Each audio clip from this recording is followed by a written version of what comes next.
به نام الله بخشاینده مهربان. السلام علیکم و رحمت الله و برکاته. تماشابینان عزیز خوش آمدید به برنامه نوبتی ما.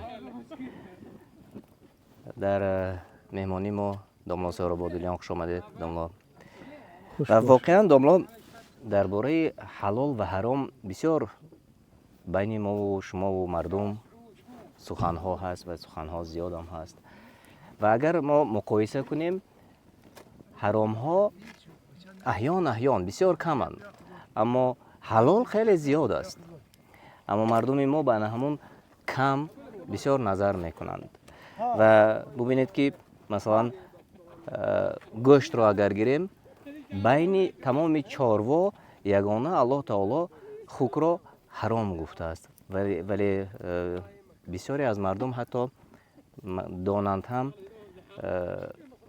فروختن یا تقسیم کردن گوشت خوک را بین مردم نامسلمان روا میبینند. آیا همین درست است داملا؟ مثلا گوشت خوک را انسان مسلمان به نامسلمان ها فروشد و با دلیل ها اگر میگفتید برای من.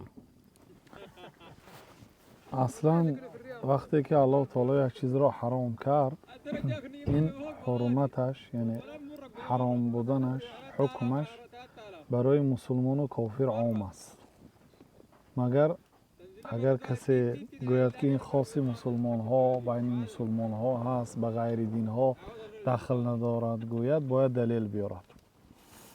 بنابراین بسیار مسئله هایی که میگن که این بین مسلمان ها به غیر مسلمان ها دخل ندارد سخن های بی دلیل است.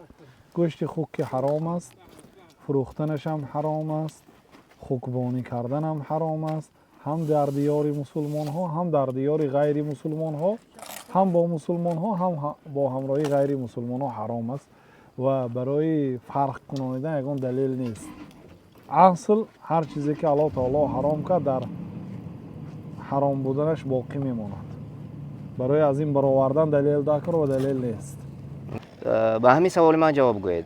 آن نفری که سودایش مال حرام است، یعنی مثل خوک است و یا اینکه ذبحی به بسم الله است، مالی ذبحی به بسم الله است، خب با اون مبلغی که آنها کار کردن کاری خیر کردن، مثلا حج عمره کردند یا یگان به یتیمان تقسیم کردند، بله، خب آن مبلغی که آنها صرف کردن در راه خیر مبلغ حلال است و یا حرام است و چی دلیل دارد همین؟ مبلغ مادامی که حرام باشد شما میگویید که از پول حرام جمع آوری کرد. بله. با همین کاری که پول مال حرام کردی پول جمع کرده است اگر کاری خیر کند قبول نمیشه. الله تعالی گفت که ولا تیمموا الخبیث منه تنفقون، از مال حرام شما نیتی صدقه کردن نکنید. بله. و این الله تعالی طیب ولا یقبل الا طیبا، الله تعالی پاک است فقط پاک قبول میکنه. بله. از عمل خبیث از پول حرام وقتی که نفقه میکنید خیر میکنید الله تعالی قبول نمیکنه. این چنین حج و عمره هم اذا حججت بمال لست تملكها فما حججت ولكن حجت العير، اگر با یک مال حج کرده که اون مال از آن تو نیست، یعنی با مهنت حلال و عرق جبین با راه درست به دست نآورده باشی یعنی که مالکیت تو نیست، فما حججت حج نکردی ولكن حجت العير، لیکن کاروان ها حج کرده است. بله.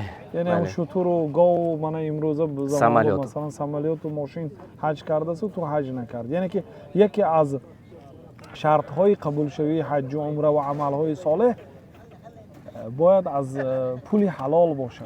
بله.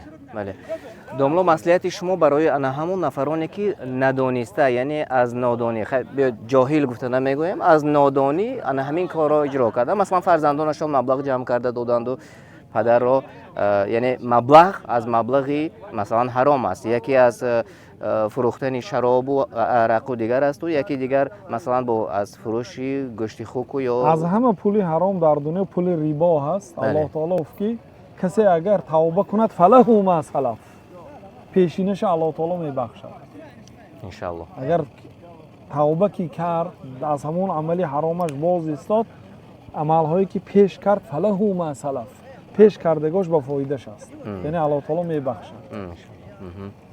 یعنی که لیکن منبت نکند ام. منبت همین کارو نکند و کسبی حلال کند مهنتی حلال کند خب الله جزای خیرتان دهد داملا بسیار یک صحبت مفید بود چون امروز اکثریت مردم عادی در اروپا و در روسیه و کار میکنند اما از کاری خودشان بیخبر هستند داملا به همین الله خاطر تعالی حلالش زیاد است هو الذی خلق لكم ما فی الارض جمیعا الله تعالی ذات است که تمام اون چیزی که در روی زمین است بر فایده شما آفرید مگر ببینید این قدر حیوان ها زیاد است یک حیوان نامبر کرد در قرآن کریم ولحم الخنزیر گوشت خوک نخورید عرق نخورید خودمرده نخورید خون نخورید دیگر چیزای شما تناول کنید بنابراین فقها میگن که الاصل فی الاطعمه الحل اصلا طعام ها حلال است